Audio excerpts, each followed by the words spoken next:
plateau était déjà en marche concernant les infrastructures. N'ont rien fait. Je suis désolé de le dire, n'ont rien fait pour le 9e jeu de la francophonie. Comment ça? Parce que est-ce qu'ils ont préparé les athlètes? Parce que là, on parle des médailles de l'année, c'est-à-dire que la préparation, il n'y a pas eu la préparation, motivation, cher ami. le discours. Est-ce qu'il y a eu préparation? Il y a eu préparation. Pas d'une manière générale, ou encore pas comme prévu, parce qu'il était prévu que le Léopard puisse aller se préparer à Kintélé, au Congo-Brazzaville. Malheureusement, il s'est posé un problème des moyens.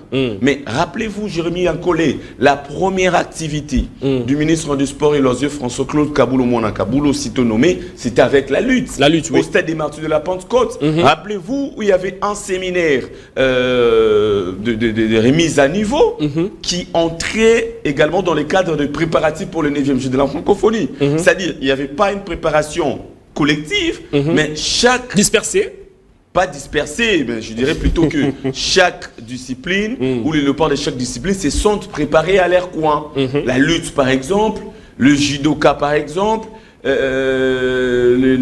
basket. Le basket. Les baskets même n'ont pas pu préparer. Non, les baskets, ils ont préparé. Ils ont préparé le cyclisme. Ils se sont préparés ici, dans la commune de La Gombe. Moi, j'ai couvert cette activité.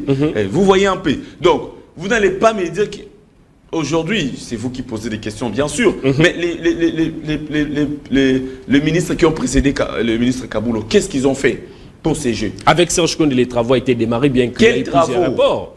Kaboulou a trouvé déjà que les stades étaient déjà en bonne forme. Et puis, non, mais il a juste fait les derniers réglages. Non, Yankolé, laisse-moi vous rappeler que sous Serge Konde, les stades des Martyrs étaient fermés par la FIFA et par la CAF, raison pour laquelle le match contre la Mauritanie, si je ne me trompe, bien sûr, c'est joué à Lubumbashi. Si les stades étaient opérationnels, pourquoi on avait joué à Lubumbashi? C'est parce que le stade des Martyrs était fermé, cher ami. Vous voyez un peu.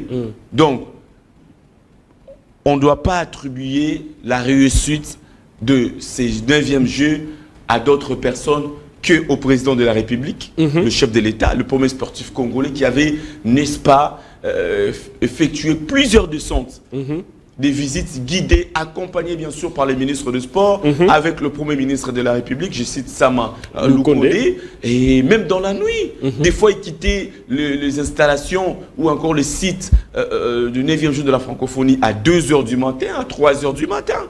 Donc, vous n'allez pas me citer les prédécesseurs de Kaboulou ici. Ils n'ont rien fait à ce qui concerne ces 9e jeux de la francophonie. Le ministre Serge Konde, par exemple, avait puisé tout le budget du sport sans pour autant penser à la préparation des athlètes qui devaient prendre part au 9e jeu de la francophonie. Je ne suis pas venu parler des gens suivants. Poursuivons du ministre Kaboulou. Donc, pour le 9e jeu de la francophonie, c'était une réussite totale. On l'a vu dans la vidéo ou l'élément concocté par la cellule de communication du ministère du Sport et Loisirs que nous venons de suivre tout à l'heure. Et à ce qui concerne